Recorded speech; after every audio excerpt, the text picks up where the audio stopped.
semester 2. Iya. Sebelumnya Dewi sudah pernah melakukan konseling? Sudah waktu SMA. Tapi kenal. Iya. Jadi sebelumnya saya perkenalkan dulu perkenalkan nama saya Dewi Yusuf. Dewi bisa memanggil saya Kak Anu atau Nu juga bisa ya. Kita lebih apa ya, kesannya seperti teman saja. Jadi Nu saja ya. Jadi menurut Dewi konseling apa sih? Menurut saya itu konseling itu adalah satu layanan dimana orang tuh ada bersama. Ya, apa yang dikatakan sudah benar. Namun mungkin saya perjelas maksudnya konseling itu adalah pertemuan antara konselor dengan konseli dan kalau konseling. Jadi konselor di sini seperti saya dan konseli adalah Dewi. Jadi kita sedang melakukan konseling untuk bagaimana Dewi, untuk bagaimana saya sebagai konselor mengeluarkan Dewi dari atau meninggalkan Dewi untuk keluar dari masalah Dewi. Nah, jadi Dewi tidak perlu takut menceritakan apapun masalah Dewi di sini karena kita berbicara pada dalam bimbingan konseling. Nah, jadi di sini saya tekankan kita mempunyai 3 asas utama, yaitu adalah asas kesudaraan, asas keterbukaan, dan asas kemanusiaan. Jadi saya harap Dewi menceritakan apapun masalah Dewi di sini karena saya secara sukarela membantu Dewi, dan Dewi juga saya harap secara sukarela menceritakan masalah Dewi ke saya. Dan juga di sini kita mempunyai asas keterbukaan.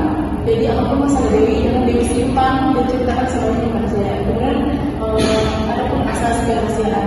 Jadi masalah Dewi apapun nanti yang Dewi ceritakan saya simpan cerita Dewi. Nanti kalau saya akan ceritakan kepada orang lain ketika sudah ada kesetujuan dari Dewi seperti itu. Ya, jadi mungkin saja yang pastinya katanya Dewi kepada saya adalah menceritakan masalah Dewi sekarang. Yang mungkin Dewi bisa menceritakan kepada saya. Jadi saya akan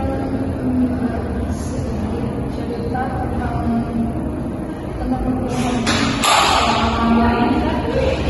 selama presentasi itu saya merasa agak kurang bisa komunikasi atau mungkin karena mereka tuh menilai kita ambil kayak salah itu pasti kalau diketawain kan begitu, maksudnya kayak yang lebih beda soalnya saya agak drawing effort kayak gitu, terus ada apa ya kayak insecure gitu.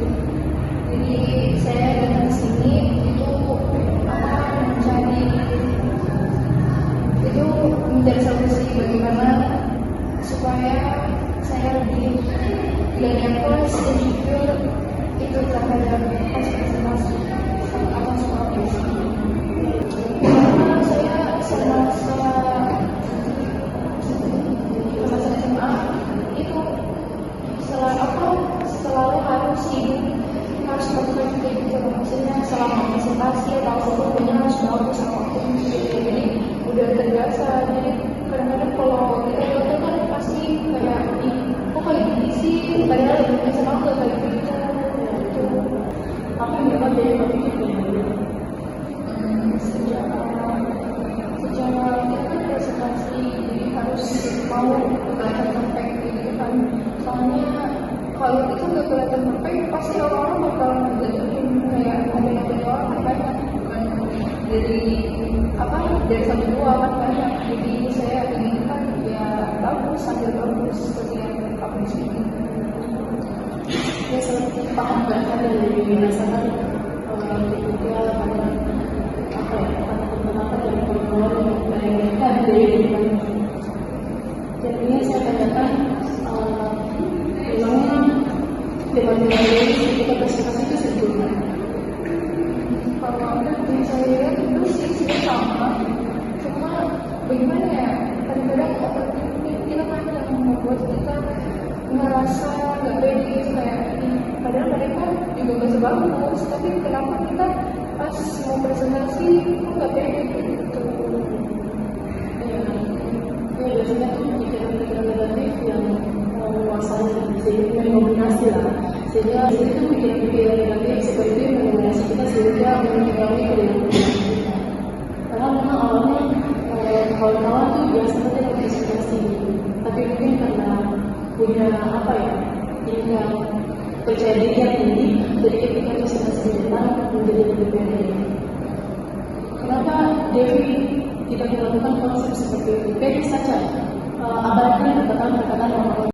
Ya, jadi mungkin saya Dewi Nabi kali ini perlu kita kontekskan dengan teori Anderson, yaitu arketype, A itu aktivitas, B itu belief atau kepercayaan, dan C itu adalah konsekuensi. Jadi biasanya pikiran-pikiran negatif yang dirasakan itu akan itu berpengaruh, itu karena biasanya berdasarkan pengalaman. Pengalaman mungkin yang membuat Dewi kacau ketika teman-teman Dewi di depan dan teman-teman punya pengalaman kita adalah pengalaman buruk yang dimana akan merangsang apa ya, belief atau kepercayaan diri atau tingkat kepedean diri Dewi sehingga menjadi turun atau dia kan tidak pede. Jadi di sini Dewi perlu ubah yang tadinya pikiran negatif bahwa saya tidak mampu presentasi di depan atau public speaking di depan, Dewi ubah pikiran itu kan pikiran negatif. Jadi Dewi ubah menjadi pikiran positif bahwasanya teman-teman itu presentasinya biasa saja, saya bisa melakukan lebih dari itu. Nah, itu kan pikiran yang positif. Nah, pikiran positif itu nanti akan memberikan stimulus kepada perilaku Dewi yang tadinya tidak pede bisa menjadi pede. Nah, konsekuensinya jadi pede. Ya, jadi apa yang dirasakan setelah selesai setelah menceritakan pesan Dewi kepada saya? Sejujurnya saya pada saat bangga bisa mendapatkan motivasi dan pikiran positif setelah konsul, itu sangat membantu sih. Masih tetap Ya, jadi kalau saya katakan di sini bahwasanya proses konsul itu tidak dilakukan pada sekali, tapi tentu saya pantau ada perkembangan jadi selama seminggu ke depan. Jika ada perkembangan, saya harap Dewi bisa menjadikan pikiran saya lebih membuka pikiran saya. Terima kasih atas penjelasannya Dewi.